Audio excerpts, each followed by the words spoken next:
अस्सलाम वालेकुम जी एस्पिरेंट्स। क्या हाल चाल है आपके? ठीक है। अच्छा, आज हम अपने एसएसटी फीमेल के जो हम तैयारी शुरू कर रहे हैं उसकी सीरीज़ शुरू की है, सॉरी। उसमें आज हम लेक्चर 2 पे जा रहे हैं। लेक्चर 1 के हवाले से आप लोगों के व्यूज़ बहुत अच्छे रहे हैं। एक्चुअली चैनल इतना इंगेज नहीं रहा काफ़ी अरसे से इस तरह की हेल्दी एक्टिविटीज़ में, एजुकेशनल एक्टिविटीज़ में, तो इस वजह से भी इम्पैक्ट पड़ता है क्योंकि यूट्यूब की अपनी भी कुछ पॉलिसीज़ होती हैं।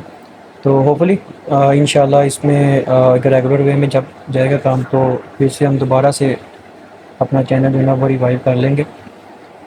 तो without delaying any minute, let's move on to screen. अच्छा, ये पहले नंबर पे आ जाता है फिल इन दी ब्लैंक्स। ये आपको मैं एक चीज़ बता दूँ, ये लाजमी नहीं होगा कि एफपीएससी आपसे पूछे कि भी आपने इसको प्रेपोजिशंस के अकॉर्डिंग फिल करें।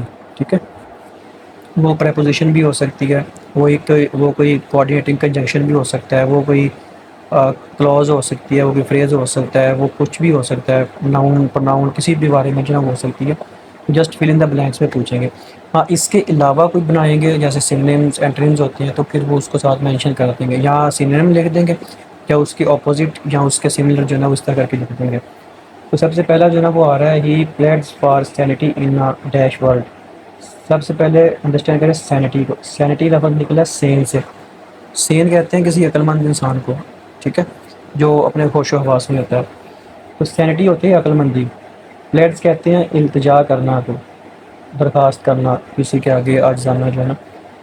अब ये ना थोड़ी सी कंट्रास्टिंग सिचुएशन है। ये pleads for sanity in a reasonable. अब रीजनेबल तो इसके साथ मैच कर रहा है, दुनिया रीजनेबल तो नहीं है। ठीक है, तो ये थोड़ा सा ना एक स्टाइलिस्टिक फ़िक्र है, मतलब थोड़ा सा तंज़ या मेज़ आप इसको कह सकते हैं कि वो एक ना लुनैटिक का मीनिंग होता है खपती, जुनूनी, पागली, पागल जिसको हम कहते हैं। ठीक है, इसको लुनैटिक बोलेंगे, ल्यूनैटिक नहीं बोलेंगे, लुनैटिक बोलेंगे। ठीक है, तो वो कहता है कि ये एक खपती दुनिया में, एक पागल दुनिया में जो है ना वो सैनिटी ढूंढ रहा है, अक्लमंदी ढूंढ रहा है। ये बेसिकली उसका कहने का मतलब है। तो ये कंट्रास्टिंग सिचुएशन है, सैनिटी को लुनैटिक के साथ जो है ना वो किया जा रहा है। तो इसलिए आपने फ़िक्रों को समझ के करना है जब भी आपने करना है। सेकंड है ऑक्सी मीन। ये ए और आर जो है ना, ये मैंने देखा साथ ना ठीक कर दिया, जो ठीक होगा ना उसको मैं ठीक कर दूँगा। ऑक्सी मीन्स, ये इसको हम ए आर आर नहीं बोलेंगे, आर जो है ना वो साइलेंट रह जाएगा। ऑक्सी मीन, ऑक्सी मीन हम इसको बोलेंगे। ऑक्सी मीन्स ये ना एक बिग मर्चेंट शिप का आप कह लें कि होता है नाम, आप कह लें कि उसका नाम है। तो इसलिए उन्होंने उसी के अकॉर्डिंग जो है ना बिग ट्रेडिंग शिप लिख दिया है। मर्चेंट भी आपको पता ताजर होते हैं, ट्रेड भी तजारत को कहते हैं। ये तजारत की गर्ज से बड़ा जो जहाज़ इस्तेमाल होता है उसको नाम दिया गया, तो ये बिग ट्रेडिंग शिप आ जाएगा। ठीक है। थर्ड थर्ड है synonym of trepidation. What is the meaning of trepidation? Trepidation meaning is घबराहट, किसी चीज़ पे घबराहट होना, किसी चीज़ पे खौफ होना, किसी चीज़ से खौफज़दा होना। अब ट्रायल जो है वो इसके साथ मैच नहीं कर रहा, फियर इसके साथ मैच कर रहा है। देखें, हाँ बिल्कुल कर रहा है, क्योंकि फियर का मतलब होता है खौफ। तो सिनोनिम उसी लफ्ज़ का बनेगा जो उसके हम मुतरादफ है। आपने उर्दू में पढ़े होंगे मुतरादफ और मुतज़ाद बनाए, जब 9th-10th में पढ़ते थे। तो मुतरादफ वो होता था जो उसके हम मानी होता था, मुतज़ाद होता था जो उसके उलट होता था, अपोजिट होता था, कंट्ररी होता था उसके। तो ट्रायल का वैसे मीनिंग होता है मुश्किल भी हो सकता है, ट्रायल का मीनिंग कोई आजमाइश भी हो सकता है, लेकिन हम ट्रेपिडेशन के अकॉर्डिंग फियर लगाएंगे। ठीक है। Next, synonym of hortatory. ये ना उसका मीनिंग वैसे थोड़ा सा डिफरेंट है, लेकिन मैं उसमें जाऊंगा तो थोड़ी सी चीज़ें बहुत लंबी हो जाएंगी। तो हॉटेटरी मीन एकेडमिक होगा। ठीक है, एकेडमिक, इसके अंदर एकेडमिक ही हम लेके आएंगे, बिकॉज ये जिधर से इन्होंने मीनिंग उठाए हैं, जिधर से ये सिनोनिम्स उठाते हैं उसी के अकॉर्डिंग फिर कोई ना कोई एक वर्ड जो है ना उसको सेलेक्ट कर देते हैं। अदरवाइज़ इसका लुग़वी मानी थोड़ा सा डिफरेंट बनता है। तो हमने सिनोनिम के अकॉर्डिंग उसको जो है ना वो एकेडमिक में लेना है। इसके वैसे और भी डेफिनेटली सिनोनिम्स होंगे, लेकिन इधर जो उन्होंने पूछा हुआ था उसके अकॉर्डिंग हमने एकेडमिक ले लेना है।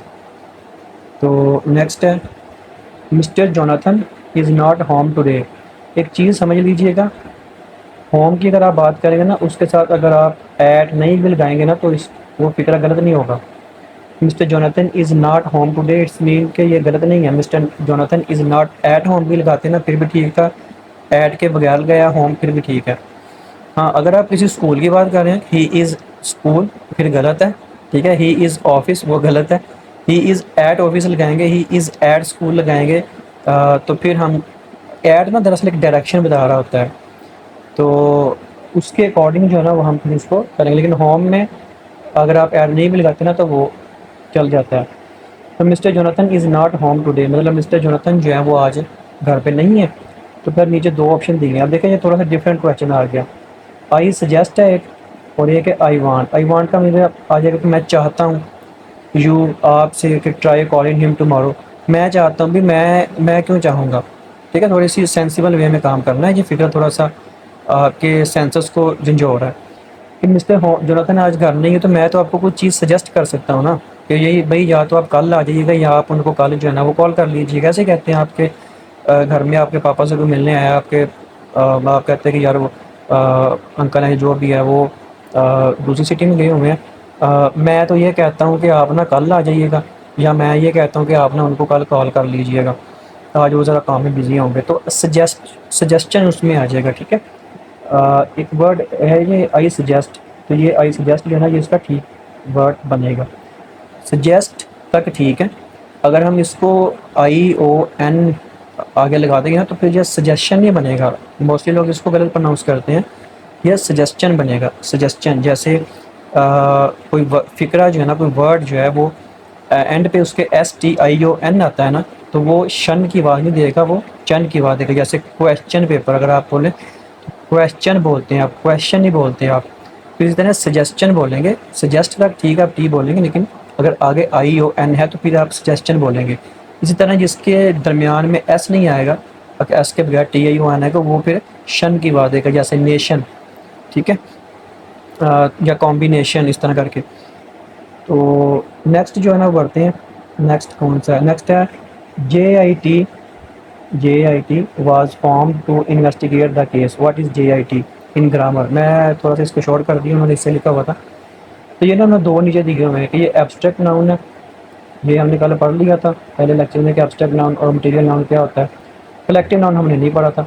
तो अब हमने ये चीज़ देखनी है कि जे आई टी है क्या। जे आई टी मीन होता है जॉइंट इन्वेस्टिगेशन टीम। ये अक्सर कहीं ना कहीं पे कोई इन्वेस्टिगेशन करनी हो, कोई तहकीकात करवानी हो गवर्नमेंट ने, तो उसके ऊपर ना वो कोई कमीशन बनाते हैं। कमीशन मीन कि कोई तहकीकाती कमेटी बनाते हैं जिसके अंदर कोई तीन चार, जैसे मिसाल के तौर पे जैसे अभी रिसेंटली कुछ 10 साल पीछे जाए तो पाकिस्तान में जब बॉम्बिंग वगैरह होती थी, तो ये था कि अगर किसी मेजर इवेंट पे कोई बॉम्बिंग हुई है या सुसाइड अटैकिंग हुई है, तो वो गवर्नमेंट क्या करती है, उस पर जे आई टी बना देती थी। जे आई टी मीन कि उसमें इंटेलिजेंस एजेंसीज भी आ जाती थी। इंटेलिजेंस में आपकी आई एस आई आ गई, आई बी आ गई, एम आई आ गई। तो उसके बाद कुछ गवर्नमेंट के ऑफिशियल्स हो जाते थे। ठीक है, जैसे मिनिस्ट्री ऑफ डिफेंस के अंडर क्योंकि ये मैटर आता है, तो मिनिस्ट्री ऑफ डिफेंस के कुछ ऑफिशियल्स हो गए, जिसमें सेक्रेटरी डिफेंस हो सकता है, या प्रिंसिपल सेक्रेटरी कोई उसका हो सकता है। फिर इसके बाद आपकी सिविल लॉ इन्फोर्समेंट एजेंसीज जो हैं, जैसे पुलिस है, रेंजर्स है, वो आ जाती हैं। तो ये इधर मतलब दो तीन कम्बिनेशन बन गए हैं। लॉ इन्फोर्समेंट एजेंसीज भी आ गई, आपकी सिविल भी आ गई, आपकी मिलिट्री भी आ गई, आपकी मतलब यूनिफॉर्म भी आ गई साथ में। तो कलेक्टिव नाउन का पहले मीनिंग समझते हैं। Collective noun is a noun which is used to describe group of people और थिंग्स और animals as a one unit. यानी कलेक्टिव नाउन जो है ना वो किसी भी ग्रुप ऑफ पीपल को, थिंग्स को, एनिमल्स को, ठीक है, उनको एक एक वन यूनिट की तरह जो है ना वो बनाकर पेश करता है। जैसे आप देखें क्लास में, आपको पता क्लास जो है उसका उसके अंदर स्टूडेंट्स बैठे हुए हैं, तो आप उसको क्लास इसीलिए कहते हैं क्योंकि वो स्टूडेंट्स का एक मजमूआ है। आपकी हॉकी टीम जो है ना वो 11 खिलाड़ियों पे आपकी टीम है, क्रिकेट की टीम है। आपको पता है टीम क्या है, टीम एक कलेक्टिव नाउन है। उसके अंदर ये है कि आपके 11 खिलाड़ी हैं, ठीक है, और वो एक उसका जब वन यूनिट है, जब हमने बनाया तो वो टीम बन गया। अब हम उसको ये नहीं कहते कि ये फ़लाँ वो प्लेयर है, लेकिन जब 11 प्लेयर्स का एक वन यूनिट बना तो वो टीम बन गई। ऐसे ही आर्मी में मोस्टली जो होता है वो स्क्वाड्स होते हैं। मतलब सोल्जर्स का एक ग्रुप होता है, उसको एक स्क्वाड की तरह बना देते हैं या बटालियन की तरह बना देते हैं, जिसमें मुख्तलिफ जो यूनिटें होती हैं ना वो उनके साथ, मतलब आर्टिलरी एक ही आ गई, आर्मर। ये अगर लंबी बात हो जाएगी तो समझाने का मकसद ये है कि कलेक्टिव नाउन किस में आता है, तो आपने समझ लेना कि जे आई टी जो है ना वो कलेक्टिव नाउन में आएगा। मैंने इसका इसलिए साथ थोड़ा सा कंसेप्चुअल बात भी आपको बता दी है। ठीक है, तो नेक्स्ट बढ़ते हैं। नेक्स्ट है the chairman is ill and we will have to dash the meeting for a few days. ये मैं कल भी बता रहा था कि बाज़ का हमें इडियोमेट्रिक एक्सप्रेशंस डालने की जो ना वो ज़रूरत होती है। अब देखें ना, एक लफ्ज़ है पुट ऑन, एक मतलब है, एक वर्ड है पुट ऑफ। अब चेयरमैन जो ना वो बीमार है और जो उनकी बोर्ड ऑफ गवर्नर्स की मीटिंग हो रही है वो उसने डिसाइड किया कि मीटिंग को थोड़ा सा, दो चेयरमैन ही नहीं है तो मीटिंग को थोड़ा सा डिले कर दें, मीटिंग को थोड़ा सा कुछ दिन आगे ले जाएं। तो देखें ना, फॉर अ फ्यू डेज, आपको पता फॉर प्रेजेंट परफेक्ट में या किसी भी परफेक्ट सेंटेंस में जब आता है तो वो किसी न किसी टाइम की इंडिकेशन नहीं देता, सिंस जो है ना वो इंडिकेशन देता है। तो फॉर अ फ्यू डेज मतलब कोई भी दिन हो सकते हैं, 2 दिन हो सकते हैं, 4 दिन हो सकते हैं, 7 दिन हो सकते हैं। तो हमें कोई टाइम का नहीं पता, हमें कोई ड्यूरेशन का नहीं पता, तो इधर में फॉर आ गया। ठीक है, तो मीटिंग अब पुट ऑफ करनी है या पुट ऑन करनी है। पुट ऑन का मीनिंग डिफरेंट है, पुट ऑफ जो है इसमें आएगा। पुट ऑन का मतलब होता है मुलतवी करना, डिले करना। ठीक है, तो ये आ जाएगा। ठीक है, put off the meeting for a few days, तो हमें कुछ दिन के लिए मीटिंग जो है ना वो मुलतवी करना पड़ेगा, इसको करना पड़ेगा, आगे करना पड़ेगा। तो नेक्स्ट है, sorry, who is creating this mess, change into passive voice. देखिए पैसिव वॉइस आ गया। Who is creating this mess, change into passive voice. अब दो हैं, वैसे होते तो तीन हैं पेपर में, लेकिन मैंने दो दो बताए हैं जिसमें से एक सही होगा, एक जो है ना वो। By whom this, by whom is this mess being created, या by whom this mess is being created. ये ना एक होता है इनडायरेक्ट क्वेश्चन, जो इंटरोगेटिव क्वेश्चन होते हैं ना, उस दो तरह के होते हैं, एक होते हैं इनडायरेक्ट और एक होते हैं डायरेक्ट। जो डायरेक्ट होता है ना वो थोड़ा सा डिफरेंट स्ट्रक्चर रखता है, जो इनडायरेक्ट होता है वो थोड़ा सा डिफरेंट स्ट्रक्चर रखता है। तो मैंने दोनों उसी स्ट्रक्चर के अकॉर्डिंग जो है बताया है, लेकिन यहाँ पे क्योंकि वो मुद्दा नहीं है, वो मैं बात समझाऊंगा, लेक्चर आगे चला जाएगा। तो by whom is this mess being created, ये आपका जो ना वो ठीक है। लेकिन ना पैसिव वॉइस में क्या होता है, पैसिव वॉइस तो मैंने लेक्चर बनाया नहीं है, वैसे जब बनाऊंगा फिर इंशाल्लाह उसमें समझ आ जाएगी। तो खैर नाइन्थ में पढ़े हुए हैं आप लोगों ने कि पैसिव वॉइस जो है उसको, उसका स्ट्रक्चर कैसे बनाते हैं। तो ये कि ये दिस मैस, ये हो जो है ना ये होम में आ जाएगा। ठीक है, तो बाय होम, अब देखें ना हु की बात हम करें ना, कौन है, तो बाय होम यानी किसके ज़रिए, इज़ दिस बेस्ट। अब जो क्रिएटिंग है ये आपका कंटिन्यूस वाला सेंटेंस है, और जो कंटिन्यूस वाला होता है उसको हम बीइंग के साथ जो ना वो रिप्लेस करते हैं।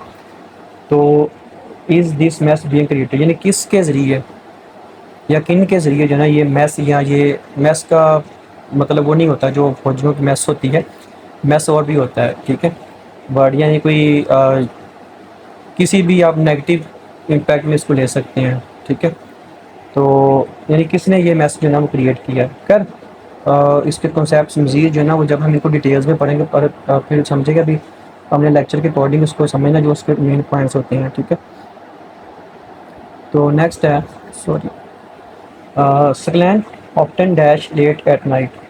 अब समझ जाने चाहिए कि बात जो है ना वो मतलब टेंस की पूछी जा रही है, लेट एट नाइट और ऑप्टन। ऑप्टन कहते हैं अक्सर, और अक्सर जो है ना वो कभी भी पास्ट में नहीं जाएगा।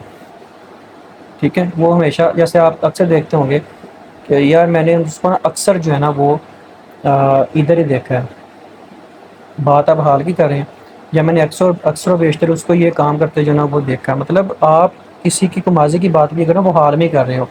तो अक्सर ऑफ्टन, ठीक है, डैश लेटर नाइट मतलब वर्ड्स स्लैंग अक्सर रात को देर तक काम करता है। हमने टेंस देखना है, हमने नीचे जो वर्ड्स है ना 3 हो 4 हो उसके अकॉर्डिंग देखना है कि हमारा जो ये वाला सेंटेंस है वो वो क्या कह रहा है, और जो नीचे 4 ऑप्शन दिए हैं, 3 ऑप्शन दिए हैं, वो क्या कह रहे हैं। उसके अकॉर्डिंग फिर हमें पता चलेगा कि इसमें टेंस का पूछा है, इसमें किसी क्लॉज का पूछा है, किसी एडजेक्टिव का पूछा है, किसी एडवर्ब का पूछा है, क्या पूछा है, कोई प्रपोजिशन का पूछा है, कोई कोऑर्डिनेटिंग कंजंक्शन का पूछा है, क्या पूछा है। ठीक है, उसके अकॉर्डिंग आपने ये चीज़ करनी है हमेशा, ये बात याद रखनी है आपने। किधर चला गया भाई, slide next. Synonym of emancipate. Emancipate का मीनिंग होता है किसी चीज़ से आज़ाद करवाना। इमेंसिपेट का मतलब ऐसे आज़ाद करवाना होता है, आज़ाद करना होता है, किसी चीज़ को छोड़ना होता है। तो ये इधर आ जाएगा आपका रिलीज़। ठीक है, सिनोनिम ऑफ इमेंसिपेट रिलीज़, यहाँ वो रिलीज़ का भी लिख सकते थे, नीचे इमेंसिपेट लिख सकते थे। इसका लिबरेट भी होता है मीनिंग, एक सिनोनिम है इसका, लिबरेट भी है। एल, अभी लैपटॉप पे जो ना वो इसको लिखने में थोड़ी मुश्किल होगी, माउस नहीं है पास। तो खैर वो लिबरेट आपको पता चल गया होगा। आप इसके जो सिनोनिम्स वगैरह हैं वो अपने रजिस्टर पे या कॉपी अलग बना लिए, उसमें लिख दिए जाइए साथ साथ सिनोनिम जो एंट्रीज होते हैं खास तौर से, या जो फिगर्स ऑफ स्पीचेस आएंगी वो उसको मेंशन आपको फिर ना आपके रफ वर्क के लिए बन जाएगी, कि जब भी कभी ना आपने क्विक रिवीजन करनी हो तो आपको ये चीज़ें पता होगी, मैंने ये चीज़ें देखनी है। नेक्स्ट बढ़ते हैं। A dash simply makes a statement और एक्सप्रेस एन ओपिनियन। अब नीचे दो तरह के जुमलों के बारे में लिखा हुआ है, डिक्लेरेटिव सेंटेंस और सिंपल सेंटेंस। ठीक है, सिंपल सेंटेंस कभी भी जो है ना वो कोई स्टेटमेंट या स्टेटमेंट तक तो ठीक है सकते हैं आप, ठीक है, लेकिन ओपिनियन तक वो नहीं जाएगा। तो ये जो डिक्लेरेटिव सेंटेंस है ना, ये आपका वो सेंटेंस होता है, ये सेंटेंसेस के ना काइंड्स हैं, किसमें हैं, इनको ये आप कह लें कि कैटेगरीज आप कह लें।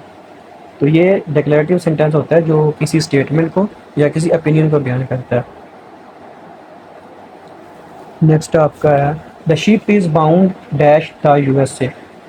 मैंने ये फार और टू का कल एक ऑप्शन आपको समझाया था, फंडा ये वाला जो था कि ये कैसा फंडा है, तो ये इधर फार आएगा। ठीक है, कि भी शिप जो है ना वो यूएसए की तरफ जो है ना बाउंड है, मतलब ये यूएसए को ही जानी है।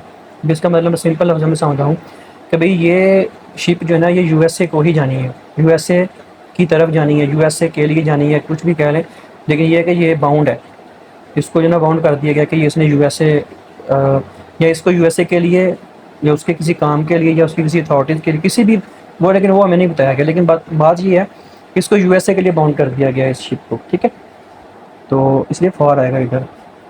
नेक्स्ट आ जाता है I am dash sure of it as you are. तो ये आपका एज और वेरी, वेरी तो नहीं हो सकता, I am very sure of it as you are. ठीक है, क्योंकि वेरी जो है ना वो किसी फ्रिक्वेंसी को बता देगा, तो इधर किसी फ्रिक्वेंसी की तो बात नहीं हो रही। I am dash sure of it as you are, तो ये देखें एज आ रही है, एज फॉर एज जैसे होता है। ठीक है, इस तरह as sure of it as you are, मतलब मैं भी वैसा ही इस चीज़ पे या इस बात पे मेरा भी यकीन है जैसे तुम्हारा है या तुम में। नेक्स्ट है ही राइट्स डैश इंक इन या विद जो है ना वो आएगा पेन के साथ। अब सॉरी पेंसिल के साथ, विद का ताल्लुक जो है ना वो पेंसिल के साथ होगा, इन का ताल्लुक जो है ना वो पेन के साथ होगा। अब पेन में जो है ना वो डलती है इंक, पेन का ताल्लुक जो है ना वो इंक के साथ है। आप कभी भी पेंसिल में इंक नहीं डालोगे।